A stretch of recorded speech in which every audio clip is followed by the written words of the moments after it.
செந்தில் பாலாஜி மேல புகார் இருக்கும்னா அவர் சாதாரணமானவர் அல்ல. நடத்துனர் பணிக்கு 3 லட்சம், மெக்கானிக் பணிக்கு 6 லட்சம் என்று கொடுத்து ஏமாந்திருக்கக்கூடியவர்கள் லட்சக்கணக்கானவர். அவர் மக்களால் தேர்ந்தெடுக்கப்பட்ட எம்எல்ஏ. இந்த கரூர் மாவட்டத்தை தன்னுடைய கட்டுப்பாட்டில் வச்சிருக்கிறாரு. கட்டுப்பாடுனா கொள்ளையடிக்கிறதுல, ஊழல் செய்யறதுல, லஞ்சம் வாங்குறதுல, அந்த கட்டுப்பாட்டில் வச்சிருக்கிறாரு. அதுவும் 5 முறை எம்எல்ஏவா இருக்கிறாரு. 2வது முறையா மினிஸ்டரா இருக்காரு. யார முதலமைச்சராக தேர்ந்தெடுக்கலாம்னு சொல்றப்போ அந்த பட்டியலில் இவர் இருந்தாருங்க. இவர் கெட்ட கேடு செந்தில் பாலாஜி பேர் இருந்துச்சுங்க. அப்போ இதான் வேடிக்கை.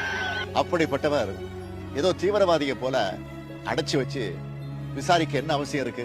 ஆனால் திடீர்னு அமைச்சர் பதவியிலிருந்து எடுத்தாங்க. ஏன் எடுத்தாங்கன்னா அடிச்ச கொள்ளைய முறையா போயஸ் தோட்டத்துல கொண்டு போய் செலுத்தல, அதனால அந்த பதவியை இப்ப தூக்கி இருக்காங்க. எம்ஜிஆர் பார்த்திருக்கேன், சிவாஜியை பார்த்திருக்கேன், ரஜினியை பார்த்திருக்கேன், கமலம்